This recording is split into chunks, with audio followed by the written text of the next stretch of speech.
Bike ప్రయాణంలో తల పగిలి చనిపోయిన భయ్య సన్నీ యాదవ్. ఏమండి నోరుంది కదా ఇష్టం వచ్చేట్టు వాక్కూడదండి రావు గారు. ఏమో ఎలా జరిగేది అలాగే జరుగుతుంది.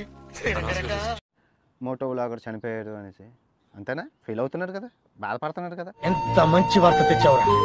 I love you, I love you రా. పిచ్చి పిచ్చి ట్రేడింగ్ యాప్లు, లోన్ యాప్లు చేశారండి, ఎన్నో మంది ప్రాణాలు పోయాయి కదా.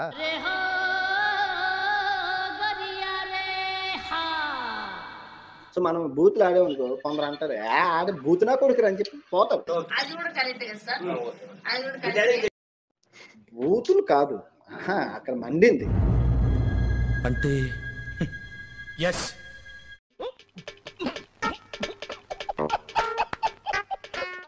మనం ఏ తప్పు చేయలేదు కాబట్టి ఈ ఎవరికి భయపడక్కర్లేదు.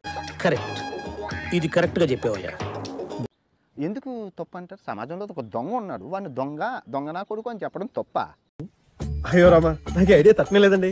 What an intelligent boy, so sweet. తప్పు చేసే వాడికి అది పిచ్చలు ప్యాక్ అయిపోవాలి అంతే. అసలు ఉండకూడదు, భూస్థాపితం చేయాలి. ఏమిటండి మీరు మాట్లాడేది? అన్నవాడు అంటారన్న వాడి ఛానల్ రీచ్ లేదు ఇప్పుడు, మీ వల్ల రీచ్ వస్తుంది రాను. గొడ్డు గోతులో పడ్డాక ప్రతి ఎదవా గడ్డేసేవాడే అరుస్తుండు అవలగా లెక్క. ఇవే తగ్గించుకుంటే మంచిది. ఆ రైడ్ అయ్యేటప్పుడు అవే గుర్తు వస్తే గుద్దేస్తాడు, చేస్తాడు.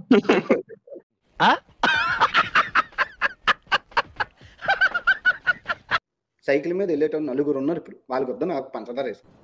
మూర్తి గారు ఇలాంటప్పుడే గుండె రాయి చేసుకోవాలి. ఏం చేస్తాం? నేను నా నాలుగు మీద మచ్చలు అనిపించాక అనిపించిన నాతో అంటే తెలియక అడుగుతున్నాను, ఇదో బతుక చెప్పండి.